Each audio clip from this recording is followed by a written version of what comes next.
Welcome into another video in my series where we're going through and testing all the weapons inside of MW3 to see how valuable these weapons are for us to be using inside of our Zombies game mode. This is going to include the aftermarket parts, the aftermarket conversion kits, as well as the MW2 weapons. So if you're new around here, make sure you are subscribed. If you like how weapons perform inside of Call of Duty Zombies, you're definitely in the right spot. Turn on those bell notifications so you're not going to miss out any future uploads for myself. As well, down below in the description you will find the link for my streams, and I stream on Mondays and Thursdays, 6 p.m. Pacific, 9 p.m. Eastern Standard Time. I stream everything from MW3 Zombies all the way through to custom zombie maps, and generally have a ton of fun over there and would love to see you all come and hang out.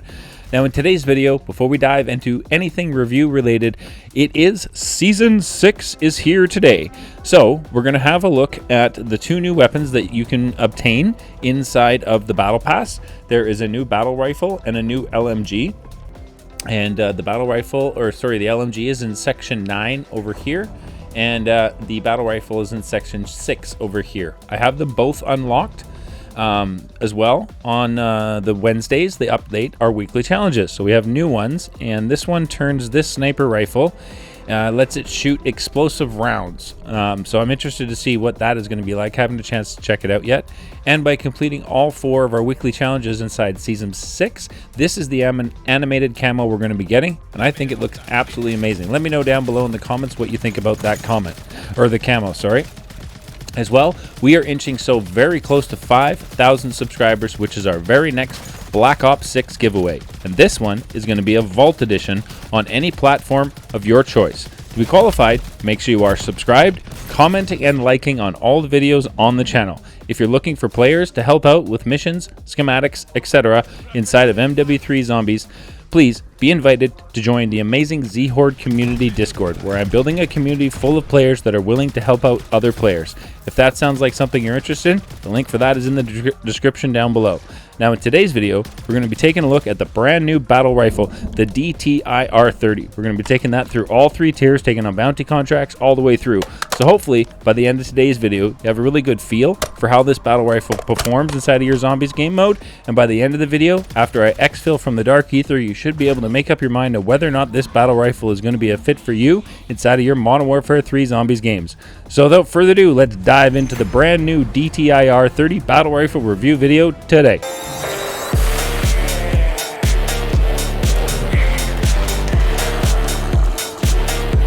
Welcome into today's video. Thank you so very much for tuning in. Welcome to Season 6. We're going to be having a look at the brand new Battle Rifle inside of the Battle Pass for Season 6, the DTIR 30.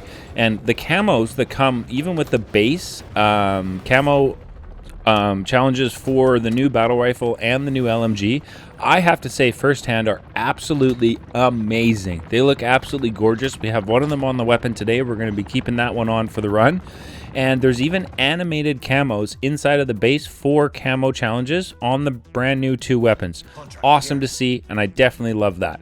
So before we do anything, when you spawn in on this channel and we do our weapon reviews, I put on my perks with no additions to the weapon whatsoever to make it any stronger. Then we go off and pick up our first bounty contract of the day, and we're looking to take this one on at white rarity with absolutely no additions to the weapon. So just a base weapon with this new Battle Rifle, and I was really impressed by the critical damage I was seeing on this Battle Rifle with just the base rarity. The critical damage was impressive. And what is my bounty doing? He's walking on air. I hope this isn't a new update for Season 6 that mimics can now fly, because that would be absolutely terrifying and a massive no bueno from me. Anyway, definitely felt really confident using this, just taking on our first bounty contract, a white rarity. I was really impressed with the damage output. So I was eager to visit Pack-a-Punch machine, melee the machine before using it, or a pap crystal, so you can keep your camo on your weapon for the rest of the run. And then I wanted to find another bounty contract inside of Tier 1 as the convoy's trying to take me out, and see just how much better this Battle Rifle is now that we've increased the damage output on this by 1 just by visiting Pack-a-Punch. So we went and grabbed our second bounty contract of today inside of Tier 1, and we got a Mangler to take on. Now, I was kind of intrigued to see how this would perform at range. We do have a Battle Rifle, so you definitely should be able to hit from range with this, and I was kind of mixed on my feelings about that. Not too bad, not too great. And then I got up close and personal, and holy smokes, our Mangler had zero chance. That felt awesome. I was super excited to push on forward and to have some fun with our final bounty contract inside of Tier 1. So we upped our damage output one more time on this battle rifle. We are now legendary, we are pack-a-punched, and we have an ammo mod, and we picked up our final bounty contract, which was a Mimic, and he got about 3 steps towards me before I took him out. Absolutely amazing. Now, right now, I was feeling really confident, and I really was eager to see what this battle rifle was going to be able to do inside of Tier 2. Now, I did not want to keep visiting, you know, I didn't want to go to Tier 2 and go straight to Pack-a-Punch. It was doing incredibly well inside of Tier 1 across the 3 bounty contracts that we had. So I wanted to grab a bounty contract inside of Tier 2, keeping the damage output where it was on our final bounty contract inside of Tier 1. And our bounty contract we picked up inside of Tier 2 was a Disciple. Yay! And I just hate Disciples. They are so annoying. The fights with Disciples take an enormous amount of time. There's like they can take forever, and they can also be really quick. It's just one of the things that really annoy me about Disciples. Their healing ability right here, where they will siphon health off of you, and then, you know, the movement that they do, and they can summon in zombies, they can heal up zombies. I really don't like the movement speed. They're just so random with all their actions, Disciples. I've also had them in just my last video, apparently trying to go off into space. I've also had them disappear underneath the map. I've had Disciples fly at like Mach 10 outside the playable area and just sit there, and I've been unable to complete the contract and had to cancel it. So yeah, Disciples are definitely annoying, but this battle rifle was handling it really well. Aside from all of the times that Disciple was healing off of me, and all the times he'd spawned in zombies, etc., I definitely was still feeling really confident using this battle rifle. And why am I always getting shot by mercs at the Pack-a-Punch? The second time at that Pack 2 machine, I was getting shot by a merc camp, I think it was, that was nearby. It's not my day for mercs, I tell you. Wednesday is apparently a good day for mercs.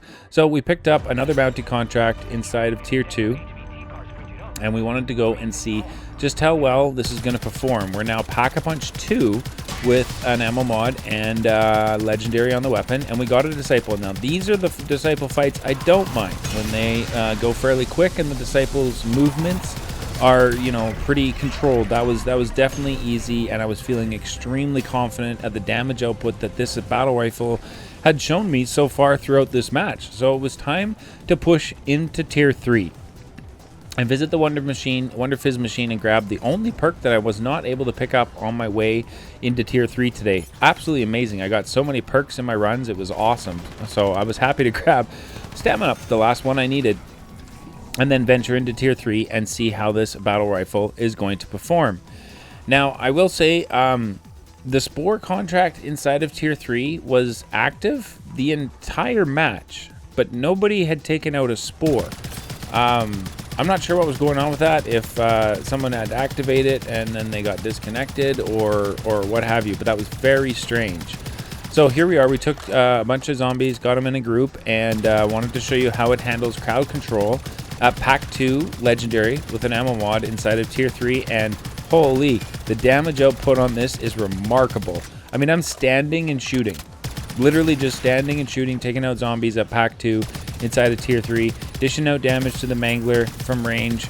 Not too much damage. I feel like this battle rifle performs best at mid to close range, which is strange to say for a battle rifle, but you can see as that Mangler gets closer, just gets absolutely just destroyed by this battle rifle. And we're only Pack-a-Punch 2. So at this point, I was feeling really confident using this. It's definitely something that I enjoy using. I like the way it feels. I like the way it handles. It does have a little bit of a slower movement speed. It is a battle rifle, so you're not going to be able to move around like a speed demon like you would if you had, you know, an SMG in your hand, for example. But it definitely isn't the slowest weapon I've used inside of zombies. So it's definitely something you can use for that. Like, the movement speed's not too bad.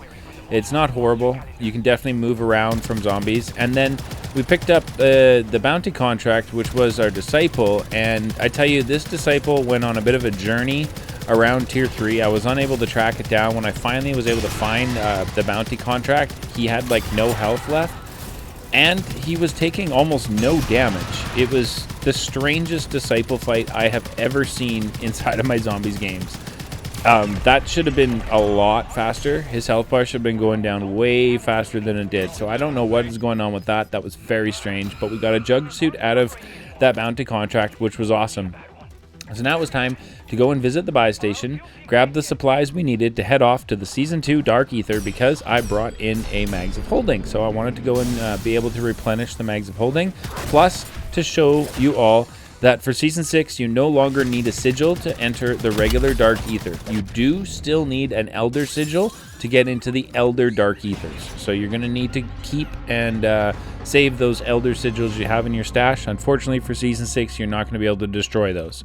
So I went and picked up the first bounty contract inside of the Season 2 Dark Aether, and I always grab this one, which is the bounty contract. And we popped the jug suit so that I can show you guys this is the most efficient and probably the safest way to complete this bounty contract inside of the Season 2 Dark Aether. Definitely, one jug suit, you should be able to take out your bounty contract, the Mega Abomination, and clear out the majority of the crowd control inside of the area so that you can get into your reward rift. You can see here there was just an insane amount of crowd control for me to handle. I wasn't able to get them all taken out with the jug suit. So we had to do a little maneuvering inside of the Dark Aether here to be able to get into the reward rift. We were able to get everything that the Mega Abomination dropped right there, but we were out of decoys, so it was time to use the trusty thermite method. Throw them behind you, have the zombies run over the thermites, they'll take some damage. Some of them might die, and I was able to get into my reward rift and pick up the Scorcher case, which was awesome to pick up, and another self-revive, which I was definitely happy to have, especially inside of a Dark Aether.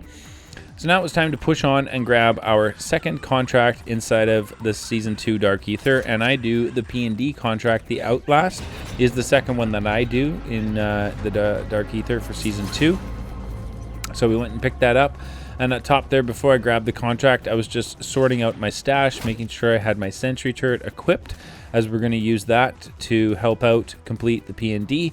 I always stop right there to grab my ammo before I head inside the P&D Outlast contract in the Dark Aether. Also, if you didn't know, on top of the building, if you brought in a circuit turret board, there sometimes will be a circuit turret on top of this building, and you can go ahead and use that, which is definitely going to help out make the P&D contract a lot easier. So we put down the sentry turret I brought in just outside that entrance there to help out with this Outlast contract. But I mean, you can see we just melt this Disciple right here in the Outlast, no problem at all.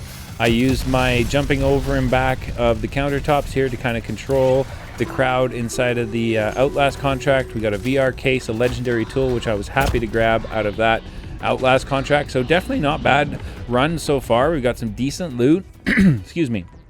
So there was one contract left to do, which is the Aether extractor contract. Now, I just wanted to show this entire footage right here. So if you guys are inside the Season 2 Dark Aether and you don't have a Scorcher and you're unsure of how to get on top of this building to pick up the Aether extractor contract, I will show you the route that I go in order to be able to complete this, because I never bring a Scorcher with me when I'm doing the Season 2 Dark Aether, as it's just not needed. So I'd like to save those for the other Dark Aethers, especially the Season 5 Reloaded one, where you're definitely going to need a Scorcher to fly around there to make things a lot easier on yourself.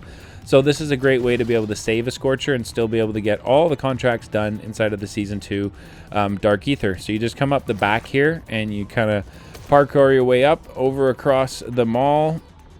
You get a little bit of a gas in there. You're not going to have too much. I mean, if you didn't have a gas mask coming in here, you would be perfectly fine to be able to take this route as well. When you're on top up here, you're not affected by the gas. So you should be okay if you had a gas mask destroyed or you forgot to equip one when you came into this dark Aether. I wouldn't be too worried about that myself. So here we are, grabbed the Aether extractor contract. Now on my way to the Aether extractor contract is when I like to go through my stash, make sure I have my Casimirs that I purchased just for this contract equipped. And if I've swapped out, sentry turrets for a jug suit or something, I like to make sure that I put on my jug suit and equip it so that when I exfil, I don't lose it. I didn't do that here. But this is what I do. Literally, I throw a Casimir like right at the Aether extractor, walk over to the computer, interact with it so that one is overridden. Ugh, horrible English. And then we push through and get to our second Aether extractor, and it's the same thing. I throw the Casimir down right at the Aether extractor, activate the phone and interact with that until that extractor is overridden. And then as I push on through to the final one, we go ahead into my stash, grab the last 2 Casimirs I have. My AA energy mine was ready as well, so I dropped that behind me just to make sure, as I knew there was a mangler in the area. And the first time I went to interact, it didn't pick up, so we just had to go ahead and do that a second time. And that was completing all 3 contracts inside of the Season 2 Dark Aether with the brand new KTIR 30 Battle Rifle for Season 6 inside of MW3 Zombies. Definitely an awesome weapon. Like, this was tons of fun. It hits incredibly hard. You've got 40 rounds unpack-a-punched. You have 80 rounds pack-a-punch, so there's definitely a lot of ammo to be using, which is awesome to see. The other thing that's amazing with this weapon, and I expect it to be changed soon, is it has virtually 0 recoil. This thing shoots just dead straight. If you use tac stance, there is honestly, I feel like there's just no recoil at all whatsoever. So definitely super awesome, but I do expect them to add a little bit more recoil to this weapon going forward, so take advantage of that now. But you can see this thing is definitely an awesome and a viable weapon for all of us to be using inside of our Zombies game modes across all 3 tiers, and as you can see right now in the footage, inside of the Dark Aether 100%. Definitely, for sure. This was a ton of fun to use this and to get into the run today. I was really eager to see about the Dark Aether portals, if you needed Elder Sigils, if you needed regular Sigils. I wanted to see what was what. So it was nice to see that you don't need a Sigil to get into the Dark Aether, but you do still need your Elder Sigils. I had a feeling that was going to be the case. Especially when they worded it, that the only word they used was sigil. So I had a feeling you were still going to need your Elder sigils to get inside of the Elder Dark Aethers during Season 6. Also, I noticed that the cooldown times on everything inside of your stash, so all your schematics, have been cut in half. So that is absolutely awesome. Truly an awesome run. This battle rifle is one I would highly recommend you all go and unlock inside of your battle pass. Have a friend drop for you if you can't unlock it, and give it a run inside of your Zombies games, as it was truly an awesome fun time today to go ahead and use this. We got out with some truly awesome loot today. Now this is the build that I used for the DTIR. That's the one. I've been saying it wrong the whole video. Amazing, Z. The DTIR 30. This was the build I was using. So if you want to make any changes to that down below, if you've run that and tried a couple other different builds, let's work together in the comments section to make that happen. And this is the camo that I was using on this battle rifle today, and it is inside of all camos, inside of cute critters. And this is it right here. It's called Photocopied Horror. Very cool. Thank you so much for tuning in today. We'll catch you guys in the next one.